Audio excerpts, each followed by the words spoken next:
Bonsoir à tous. Nous sommes mercredi soir et c'est l'heure de votre émission L'Actu en débat, le magazine de la rédaction qui décortique l'actualité nationale et internationale. 3 sujets pour ce débat: la transition, titons vers un apaisement du climat politique après la libération des 11 leaders politiques et le processus de dialogue avec la classe politique par le nouveau Premier ministre. Nous allons faire un tour au niveau de la Confédération de l'AES, où la vague de limonaire du Premier ministre est d'actualité. Et nous allons terminer notre débat avec le Ghana, où le comeback de John Mahamane Dramani, l'ex-président de la République, qui refait son retour au Ghana. Nous en parlons avec Alexis Kalambiri, journaliste, directeur de publication du journal Mali Tribune. Monsieur, bonsoir. Bonsoir. Youssouf Sissoko, directeur également, directeur de publication du journal Alternance. Monsieur, bonsoir. Bonsoir. Une fois de plus, merci d'avoir accepté l'invitation de la télévision. Alors, le jeudi 5 décembre 2024, le Premier ministre, ministre de l'administration territoriale et de la décentralisation, le général de division, Ablaye Maïga, a présidé une rencontre cruciale avec les partis politiques. Au menu des échanges, la révision annuelle des listes électorales, la réduction du nombre de partis politiques, entre autres. Alexis, le Premier ministre est en train de marquer son terrain, si je peux me permettre ce mot. Oui, non seulement il marque, mais il garde une main tendue, et une oreille attentive à toutes les suggestions. Il parle avec tout le monde des choses qui avaient disparu de notre paysage politique, des choses que le gouvernement se défendait de faire depuis un certain temps.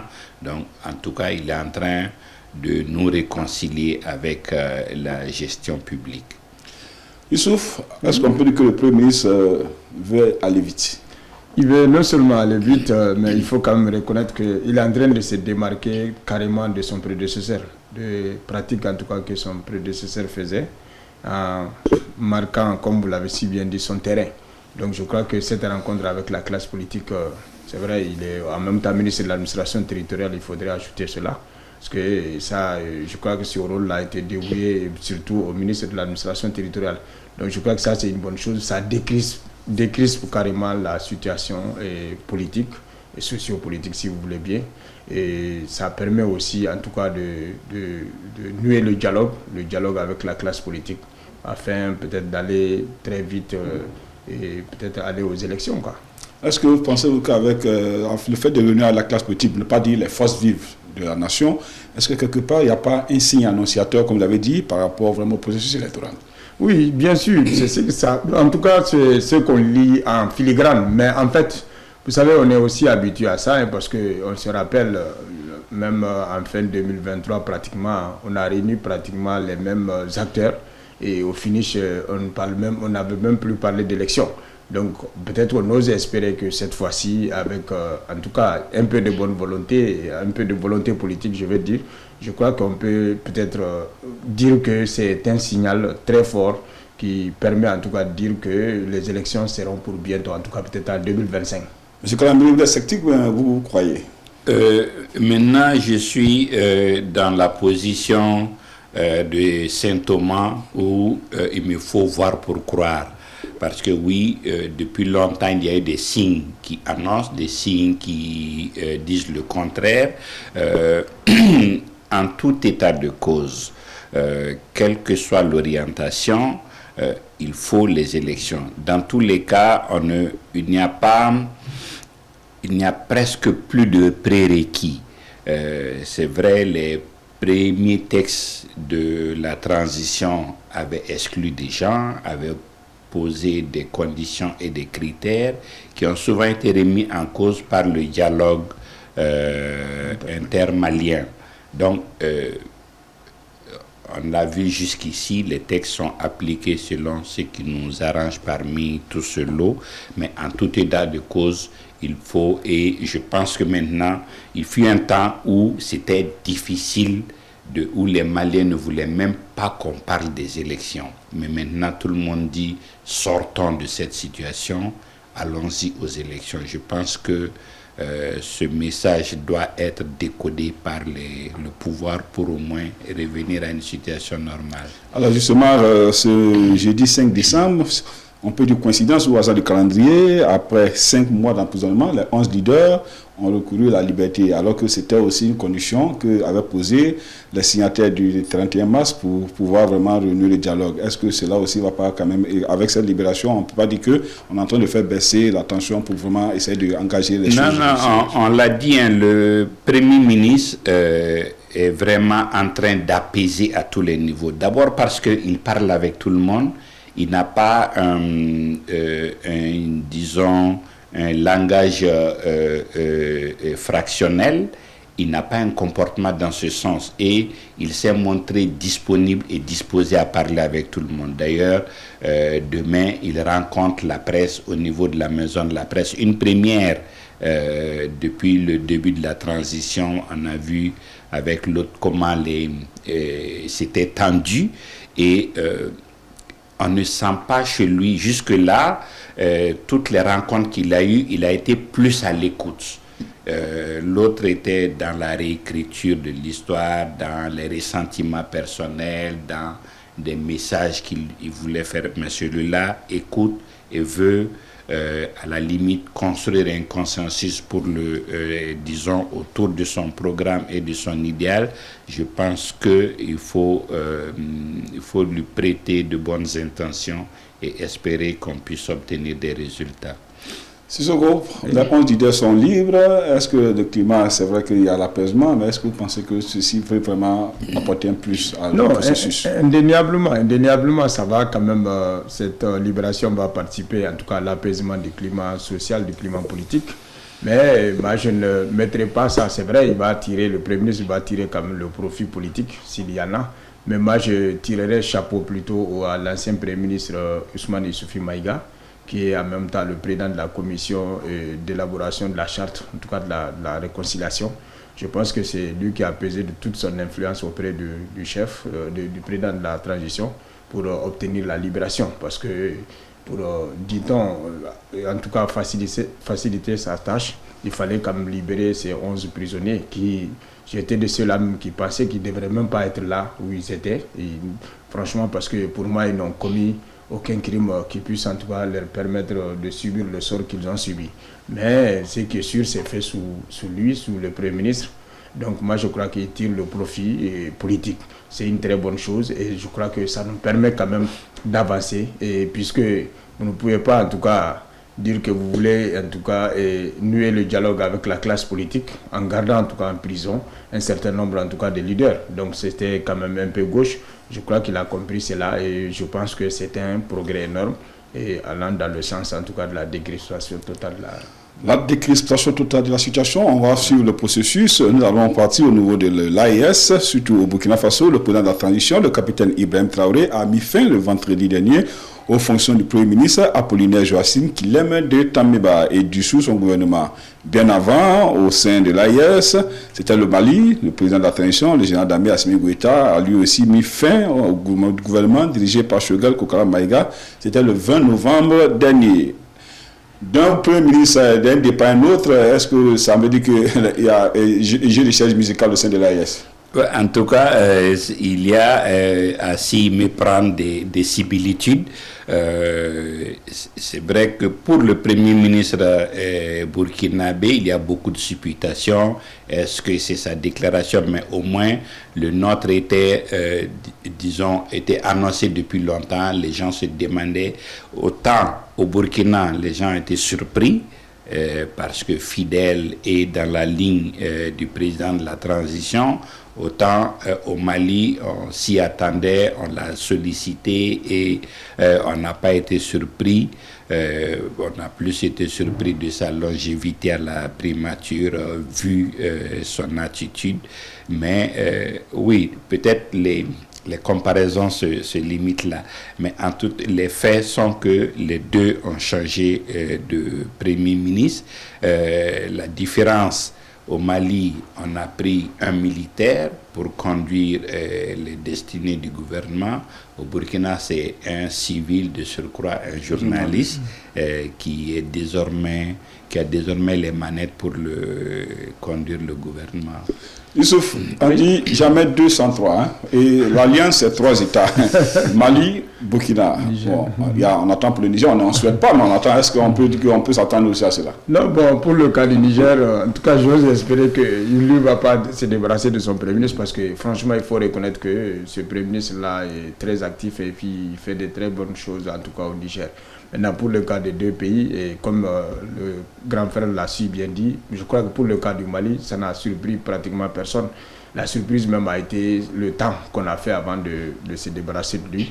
Parce que franchement, il était devenu pratiquement, je ne dirais pas, inutile, quoi. Parce qu'il était devenu un obstacle même, en tout cas, au processus même de la transition. Donc je crois que pour son cas, je pense que ne pas trop comparer ça, en tout cas, à celui du Burkina.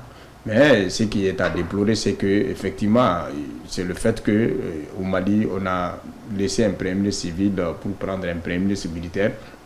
Donc on a tendance en tout cas à tout militariser. Je crois que c'est ce qui est à déplorer pour le cas du Mali. On aurait quand même souhaité que le premier ministre soit un premier ministre en tout cas politique, qui a une certaine expérience, qui a un carnet d'adresses bien fourni, permettant au pays en tout cas de sortir de son isolement.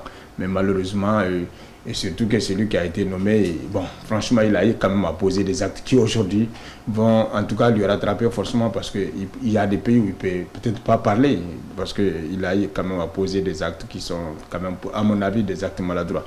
Mais ce qui est sûr, c'est que, bon, c'est déjà fait, nous pouvons quand même espérer qu'il va peut-être changer de fusil d'épaule, parce qu'il jouait un rôle avant d'être Premier ministre, il va jouer un autre rôle, donc j'ose espérer que franchement il va peut-être être animé d'un bon sentiment et puis faire progresser les choses. Est-ce que le fait de changer le Premier ministre résout les problèmes auxquels nous faisons face? Ça permet de donner un nouveau souffle et peut-être de revoir les orientations. Si vous voyez au Mali, honnêtement, il y avait un blocage. En ce sens que, oui, tout le monde sait ce qui se passait et ça ne bougeait plus. Or, le gouvernement a quand même pour rôle l'animation de la vie publique et politique. Et ça ne marchait pas. Donc, on avait besoin d'un nouveau souffle. Au Burkina, c'était, si l'on croit aux premières supputations, où c'est un des propos maladroits du Premier ministre à l'égard quand même d'une couche qui est indispensable dans la résolution des crises actuelles du pays, il va sans dire qu'à un moment, il faut effectivement faire des choix pour pouvoir aller de l'avant. Oui, le changement de gouvernement peut donner un nouveau souffle. Dans le cas du Mali, ça l'a été. L'actuel prouve que les gens ont eu raison de changer. D'accord. Pour qu'on puisse refermer ce volet, et l'ancien Premier ministre burkinabé vient d'être nommé ambassadeur à Nicaragua. Est-ce que c'est une façon de le caser pour qu'il puisse vraiment apporter plus au niveau de la coopération internationale? Oui, surtout. Moi, je pense que pour le cas du Burkina, je ne sais pas trop, parce qu'on a vu des images, en tout cas une vidéo dans laquelle il tenait des propos quand même qui étaient un peu des propos durs à l'endroit d'une certaine couche. Je pense que si c'est la raison pour laquelle il a été en tout cas limogé, je ne pense pas que ça soit un prétexte, à mon avis, aussi suffisant pour se débarrasser de quelqu'un qui, à mon avis, faisait quand même quelque chose de potable au Burkina. Donc, en le recasant, comme on l'a dit, et je crois que c'est déjà une reconnaissance de la part des autorités. Je ne pense pas si notre ancien Premier ministre aura la même chance. Mais j'ose espérer que, comme il a quand même pendant 3 ans, il a eu aussi animé, donc qu'on fasse de telle sorte que, et ça va aussi participer de l'apaisement du climat social, du climat politique, oui, qu'on fasse de telle sorte que... Il ne pourra pas accepter un poste au Nicaragua. Oui, mais au moins un poste... Il pourra aller en Russie comme c'est un Russe. Voilà, un quelconque poste, quoi, soit à l'intérieur ou à l'extérieur, pour au moins apaiser toujours la situation, parce que quoi qu'on dise, il a aussi ses partisans. Oui, mais la bonne question, à mon avis, à ce niveau, est-ce une récompense ou un garage? Parce que ambassadeur au Nicaragua, honnêtement, quel est l'état des relations entre le Burkina et le Nicaragua? Ou est-ce que Voilà la bonne question. Wait-and-see. On suit le processus. Allons-y au Ghana. Le Ghana a tourné une nouvelle page politique avec la réélection de John Dramani Mahama, l'ancien président, qui a été battu en 2016 et en 2020, reprend le pouvoir par une vague de mécontentement face à la gestion économique de Nana Akufo-Addo. Ce changement du pouvoir souligne en réalité l'implacable du Ghana. Surtout, chose bizarre, dans cette élection, l'économie était au cœur de l'élection présidentielle au Ghana. Et on peut dire que c'est l'économie qui a fait chuter le président Nana Akufo-Addo, parce que le C10 vraiment avait dégringolé, la pauvreté se disait, et on sentait même que les Ghanéens en avaient marre. S a dit que le comeback de John Dramani Mahama, c'est un grand défi pour lui. Avant ça, il y a un point qui m'a fasciné, c'est le fait que les élections se déroulent et qu'il n'y ait pas de crise post-électorale. Comme on l'a vu au Sénégal, comme des pays commencent à, disons, intérioriser le fait que le changement des élections ne doit pas être des causes pour aller en guerre.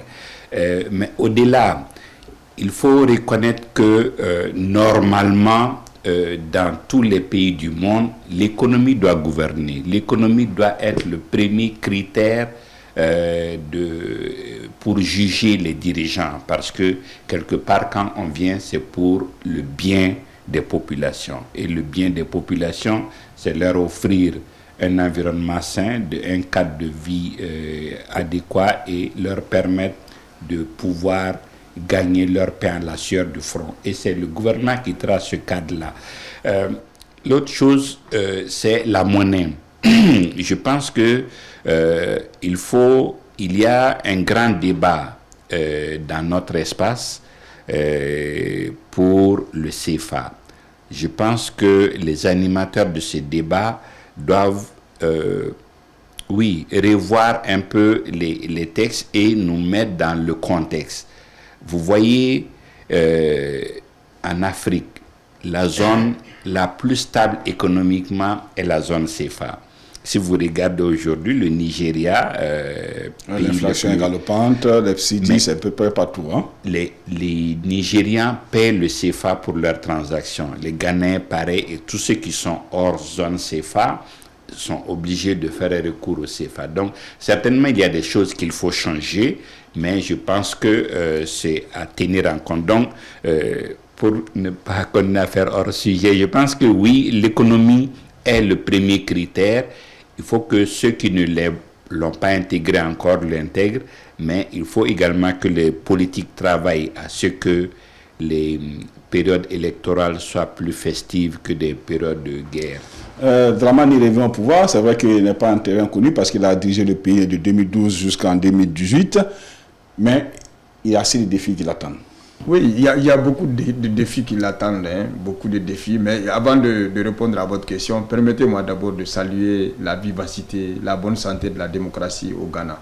Et j'ai comme l'impression que, comparativement en tout cas aux pays francophones, les pays anglophones, il y a un certain ancrage démocratique. Et contrairement à ce qu'on fait croire, en tout cas à certains, que la démocratie n'a servi à rien, franchement, ils sont en train de tirer leur épingle du jeu en tout cas en développant cette démocratie, ce processus démocratique. Donc par rapport à la victoire, moi je dirais d'abord que le candidat du président sortant, il y avait d'abord l'usure du pouvoir. Après 2 mandats en tout cas passés à la tête du pays, c'est vrai, je ne dirais pas que ton bilan est négatif, mais franchement le peuple avait envie de ce changement-là. Et je crois que c'est ce qui a surtout poussé les Ghanéens à aller voter. Il a dit, l'économie aussi, au cœur en tout cas du débat au cours de la campagne. Moi je pense que ça a beaucoup plaidé en faveur de John Dramani Mahama, parce que ce qui est sûr, il a déjà promis qu'il allait en tout cas faire beaucoup de choses. Donc c'est vrai, entre la promesse de campagne et la réalité, le fossé est souvent grand.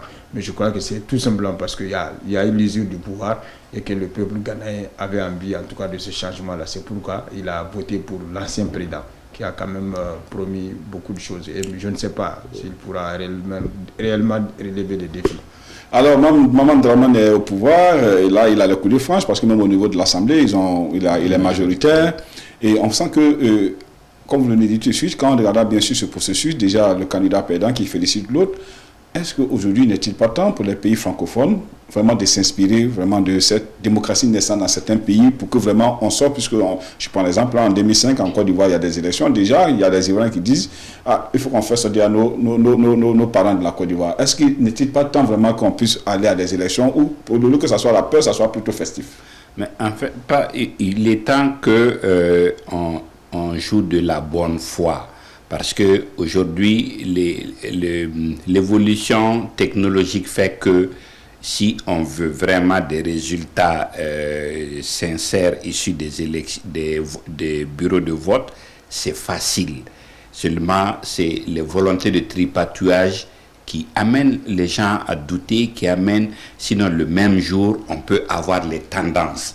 Donc, il faut que ceux qui organisent les élections s'inscrivent dans l'optique de respecter la volonté populaire, de laisser le libre choix démocratique se faire et tout va bien marcher. Mais quand on veut s'accrocher au pouvoir, d'ailleurs, comme on dit toujours, il y a la prime au sortant. Un sortant qui a bien travaillé a déjà 10, 20, 30% de chance. Mais si malgré tout, ce n'est pas vous, ça veut dire quelque part, vous n'avez pas été bien et il y a de plus en plus, en fait, de tout temps, on a assez de leçons. Il y a ceux qui ont des vies après la présidence, il y a ceux comme John Dramani Mahama qui vont, riches de leur déconvenus, de leur expérience, qui reviennent. Donc, ça veut dire, si vous perdez, ce n'est pas la fin du monde, vous pouvez aller apprendre de vos erreurs et revenir pour mieux faire, ou alors aller faire autre chose, comme on a vu le président sénégalais, le président, le footballeur.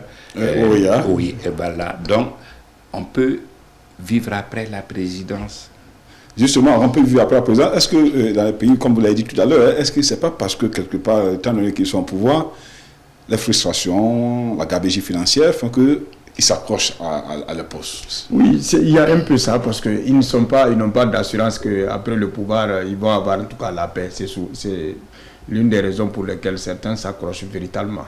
Maintenant, pour revenir un peu au cas ghanéen, je crois qu'il y avait aussi le ticket qui favorisait quand même cette élection, parce que c'est une vice-présidente, une première fois au Ghana. Qu'une femme soit en tout cas là comme vice-présidente. Voilà, comme vice-présidente. Donc moi je crois que ça aussi ça a beaucoup favorisé.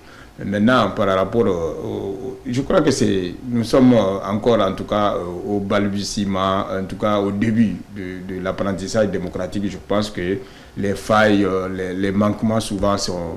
Bon, c'est des choses qui se justifient souvent, mais je pense que la démocratie est irréversible et je pense que ceux qui n'ont pas compris cela vont quand même apprendre à leur départ. Quand on regarde un peu l'espace CEDEAO, les 15 pays, on voit qu'il y a un nouveau vent qui est en train de souffler. Quand on prend le cas du Sénégal récemment, pays francophone, le Nigeria, on a vu l'élection, c'était tendu, mais après, le fair play est revenu, le Ghana entre dans la danse. Est-ce qu'aujourd'hui, n'est-il pas temps, est-ce que ce n'est pas un signe annonciateur pour nous, Ouest-Africains? Bien entendu, je l'ai dit, les populations africaines, ouest-africaines de 2024 ne sont pas les mêmes que 1970.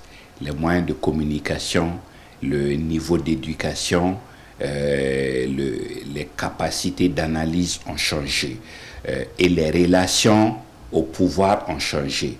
Il fut un temps où, disons, sous le poids de nos cultures, on voyait le chef comme Dieu sur terre. Ce n'est plus le cas. Les gens pensent que si vous n'êtes pas capable ou si vous avez fait votre temps, votre mandat, vous devez céder la place, même si vous êtes bon. Parce que c'est ça, il y a une limitation et l'usure du temps, ça a été dit, n'épargne rien. Donc oui, il y a une nouvelle mentalité qui veut, qu'on puisse faire de l'alternance sans s'entretuer. Alors, Youssouf, pour refermer ce débat, cette lueur d'espoir n'annonce-t-il pas une autre nouvelle pour le continent africain? Bien sûr, surtout pour en tout cas, ce qui concerne la zone CEDEAO. Je pense que n'eût été en tout cas les différents coups d'État qui ont eu lieu ça et là. Moi, je pense que la zone CEDEAO était quand même un modèle en Afrique. Et à part en tout cas quelques pays où il y avait un déficit démocratique, je crois que dans l'ensemble c'était pas mal. Donc je pense que, je le répète encore, la démocratie est irréversible. Et il faudrait quand même que les gens comprennent cela. On peut traîner, on peut souvent, en tout cas, poser d'actes qui sont antidémocratiques, mais on finira par ça. Et je pense que cette lueur d'espoir, elle est une réalité et je crois qu'elle est incontournable. Ainsi se referme notre débat. Merci de nous avoir suivis. Nos invités étaient M. Alexis Kalambiri, journaliste, directeur de publication de Mali Tribune, et Youssouf Sissoko, également journaliste, directeur de publication du journal Athénance. Quant à moi, je vous dis au revoir, portez-vous bien. D'ici là, que Dieu bénisse le Mali. Au revoir.